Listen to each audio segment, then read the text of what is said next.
welcome back to yet another inspirational podcast episode brought to you by yours truly, Carina from Healergy. I'm your truth speaker, truth seeker, truth keeper, and I am so glad that you're here with me today. Welcome back to Healergy. I'm Carina and I'm so glad you're here.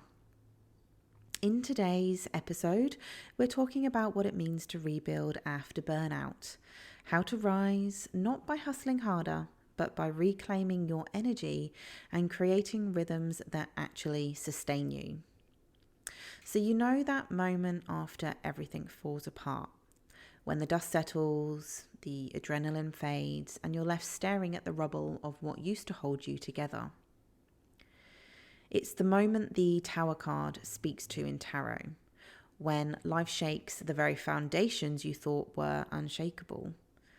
Not to punish you, but to free you. And burnout can feel the same, sudden, disorienting, and deeply revealing. A collapse that forces you to see what was never sustainable to begin with. And I've lived that collapse several times, in fact.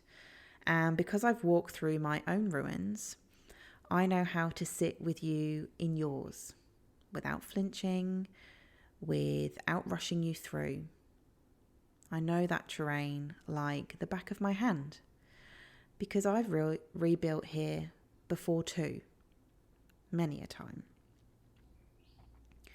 So for me, burnout didn't happen overnight. It was built quietly, brick by brick.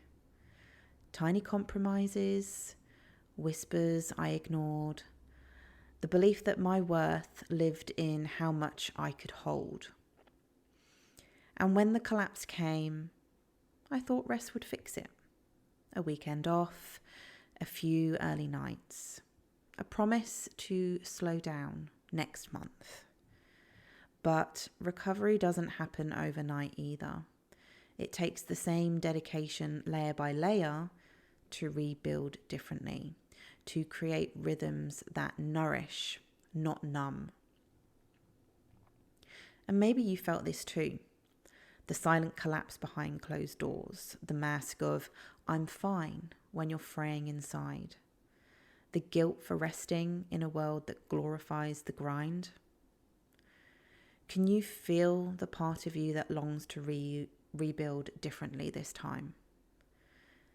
To ask yourself, what if burnout isn't failure, but initiation? And what if recovery is less about rushing back and more about relearning how to just breathe? In tarot, the star always follows the tower.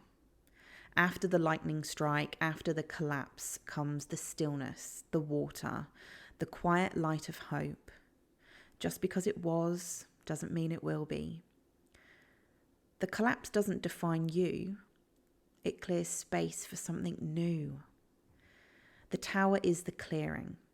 The star is the healing. And while the star offers clarity and hope, the moon reminds us that healing is rarely linear, and there will still be foggy nights and in-between seasons along the way. Rebuilding isn't about climbing the same ladder either.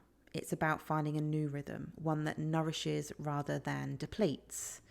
It's about tending the soil before planting new seeds and trusting that slow growth is still growth, that the gentle rhythms you choose now are what will sustain and nourish you later.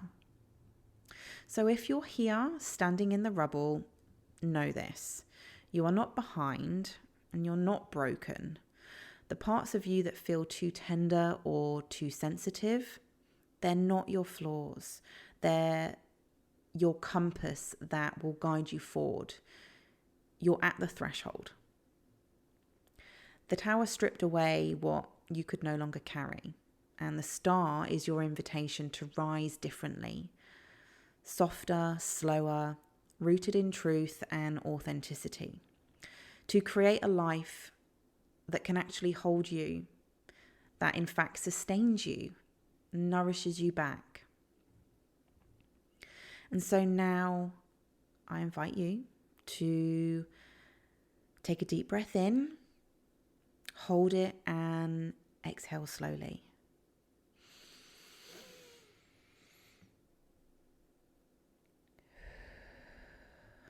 And place a hand over your heart and whisper to yourself, I rise differently this time. Softer, slower, rooted in truth.